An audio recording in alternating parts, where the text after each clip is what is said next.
TRUsonians, welcome to my Sunday, August 3rd, 2025. What time is it? At 6:42 a.m.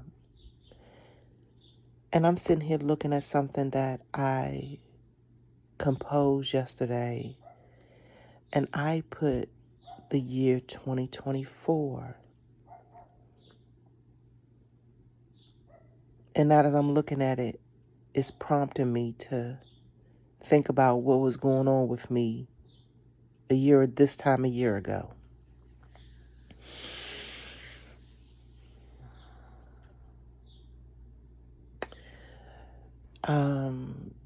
So cheers to the Leos. I still have that particular pack of, it's not even a pack, that bunch, that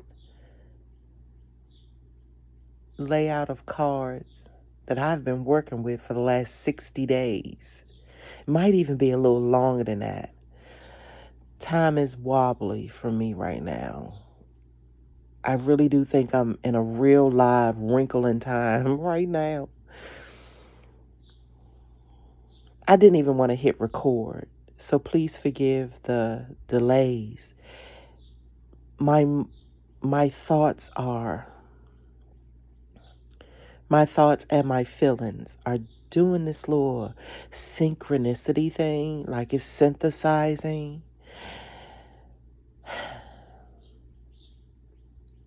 But for the last few days, I was supposed to hit record, and I neglected to do so. And so now it's on my mind in such a manner where it won't let me think about nothing else. And that's how I know that I'm at my max. Like, I really do need to do what I'm being instructed to do.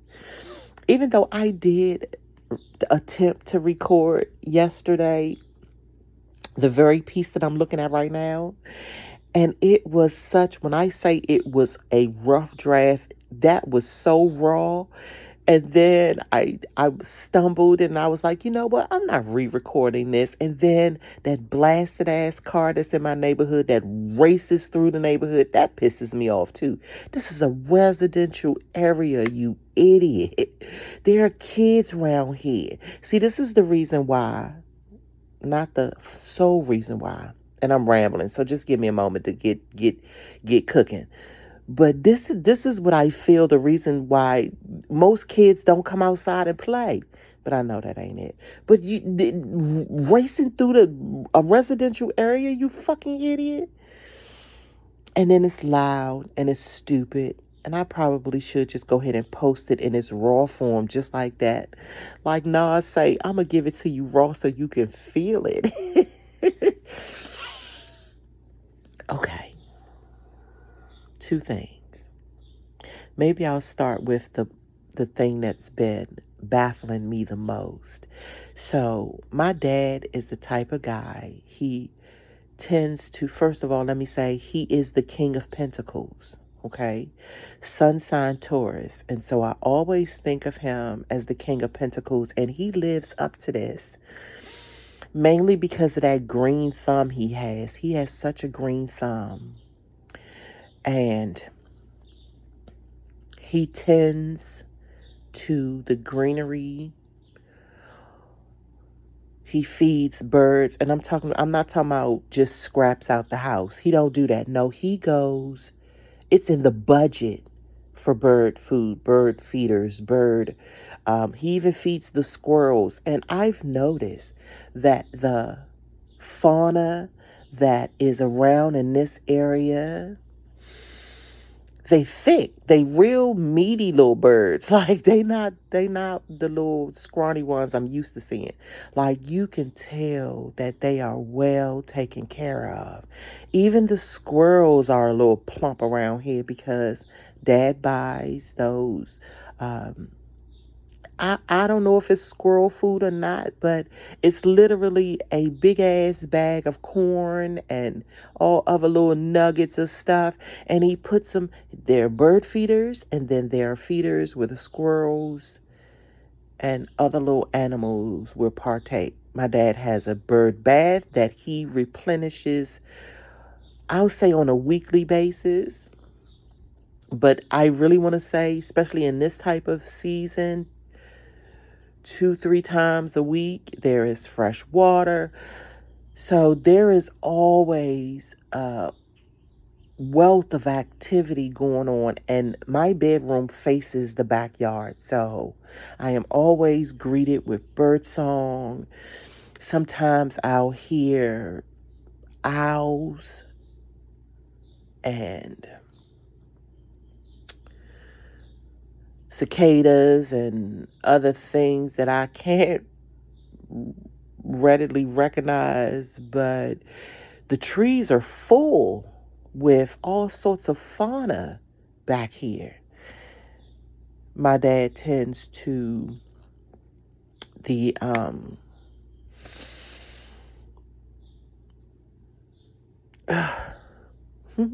trimmings, I don't know what to call it, the hedges, yeah, like everything is well kept. And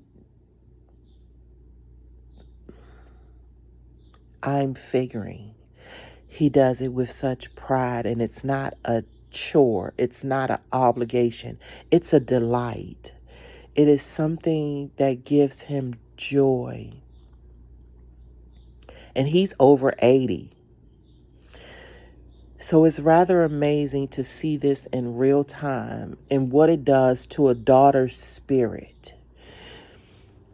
And I know right now we are still tussling with the daddy issues and the mommy issues, and rightfully so, because I think humanity being cultivated under the colonialism needs its ripple in time to work this shit out. I really do believe that other humans should make space for that, though. Because I did not grow up with my dad, but in my adult life, I have him and would not change it for anything in the world. And it's one of the reasons why I speak so heavily. Like, this is some weighty shit, to have to be the only one in the room that does not bash my dad.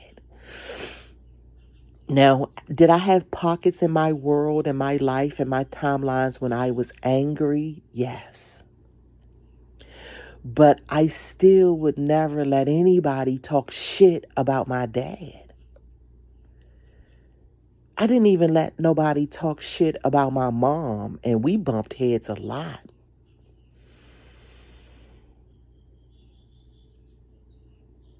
But I noticed something. We have a next door neighbor right next door, and she feeds stray cats. And this is the part I'm getting to that I've been tussling with to really relay for a while, because it's such a complexity. So all the stray cats in the neighborhood come through this joint because she feeds them, and she feeds them a lot. And no matter how many will gather out back, she will feed them. Now, do you know what the dilemma is? And for a while, I used to be so upset with this, but then one morning, early morning, cushion coffee moment, the voice came into me and said, Thea, this is the way of life. Because, you know, cats can jump, leap, bound. They can clear height. So they was forever jumping across this gate, getting at the birds and the squirrels. And I can always tell when a cat is lurking, because you'll see no birds. They are completely silent. And it's a thing for this backyard to be completely silent. And it always makes me look out the window, and lo and behold, there's a fucking cat. Now, I don't necessarily not like cats, but them coming after the birds, or them being the predator of the birds, pisses me off sometimes. But they too have a place in this world, and they too must eat. But then here come that King of Pentacles. And it took a while, but now those cats now associate, when you jump this fucking fence, you gonna have pain. These birds are protected. And they all now know. They will sit at that. They will sit at the next door neighbor's gate and look through. They might even raise up. But they already know. And it took a while. But my dad was on it.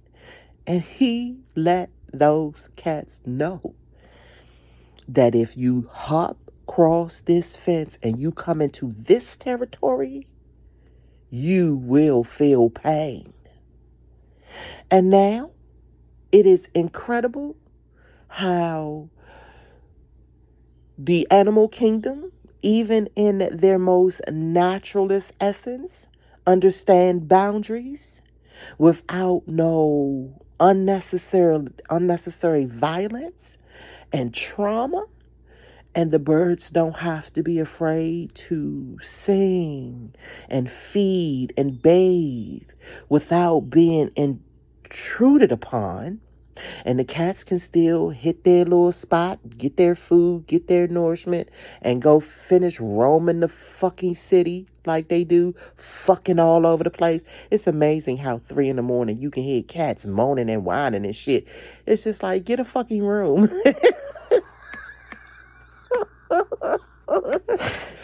The irony of it all, right?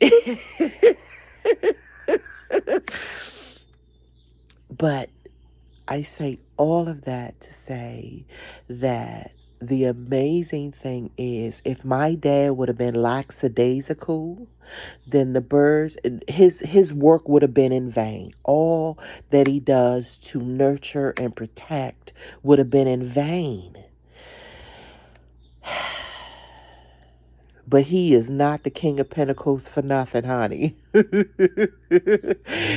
Amazing, amazing, amazing. And so I think I'll leave the next thing. I said it was 2 things. I'll leave the next thing for the next clip, because I don't wanna run on. And this feels complete. So I'll end it here, and I'll catch you on the flip side. And yeah, I honestly do wish you well.